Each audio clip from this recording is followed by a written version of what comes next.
younger guys taking Les Pauls and plugging them into Marshalls and playing them very loudly. And yeah, that excites me. Yeah, absolutely. You know, you look at some of the other bands, like another band that people talk about a lot around Mama's Fallen Angels is End Ever After. They're another, and you know, the Muse too. They get a lot of press. So I mean, I think that it's still, you know, it's still there. It might not be on the same stage, you know, as far as marketing and so forth like it used to be. But like you said, with the package tours and everything, it can still be very profitable, and I think still come out with a lot of great music. Yeah, I think our little generation of music suffers from the term hair band. Although it's not necessarily inaccurate, it's a real nice little niche to put it in and forget about. Right. You know, and it is, in my opinion, sort of what killed us as well, is that, as in any music genre, when one gets popular, the record industry all runs out and signs everything that looks and sounds exactly like it. Mm-hmm. You know, I mean, how many bands were signed that looked like Guns N' Roses as soon as that first album came out? Sure. There's one or two that stuck around. L.A. Guns stuck around. I thought they were kind of clone-ish in that way. Yeah. But all of a sudden, everybody was going for that really raunchy, Rolling Stones cranked up to 11 guitar kind of thing. Mm-hmm. And there was just too much, and people just walked away from it. Right. You know, we only need really one Guns N' Roses, and we shouldn't have tons of imitators. We got to look for other stuff. So fashion, unfortunately, always plays a big part of the music industry. Not of music, but of the industry. Yeah, it definitely ate itself, but the record companies, like you said, and the A&R guys and all that had a lot to do with the industry. Really is what kind of lit the fuse on it, I think, in a lot of ways. Well, they lack imagination. Generally speaking, with very few exceptions, all the wrong people are in the music industry or in power over music. There's a few out there that really know their stuff.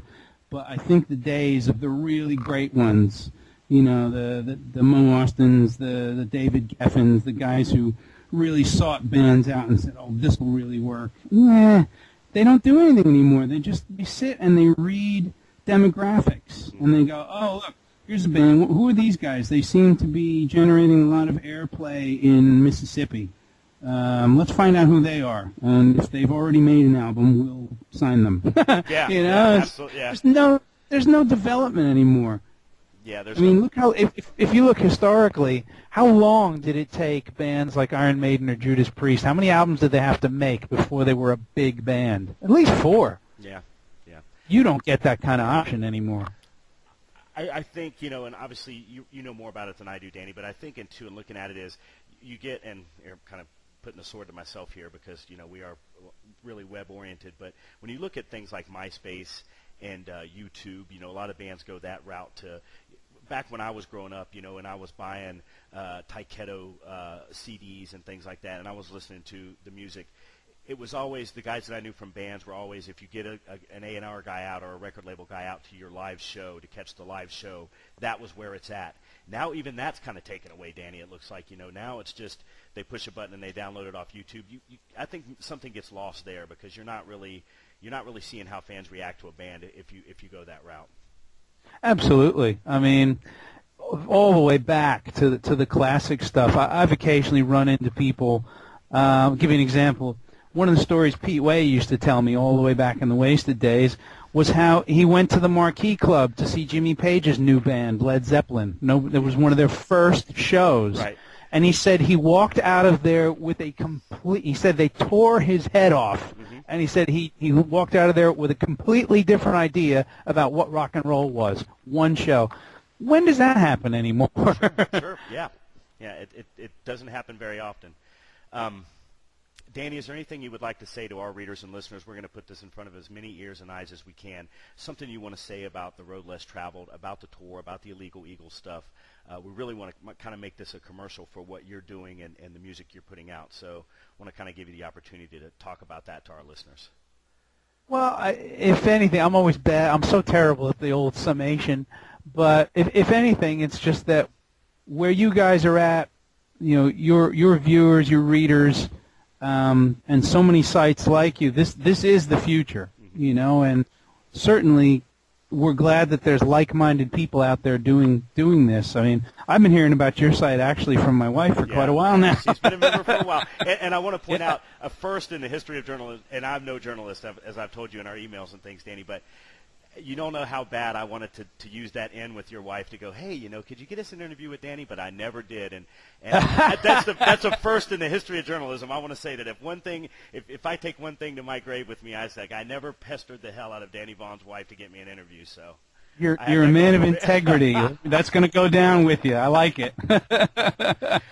Well, yeah, I mean, all the sites like yours, stuff like that. I mean, like I say, it's out there somehow or other. Slowly but surely, we're reaching people. I think one of the things that amazes me still happens all the time, and I still like MySpace for that reason. Is somebody will come on and they'll go, "Oh my God, you're still out there?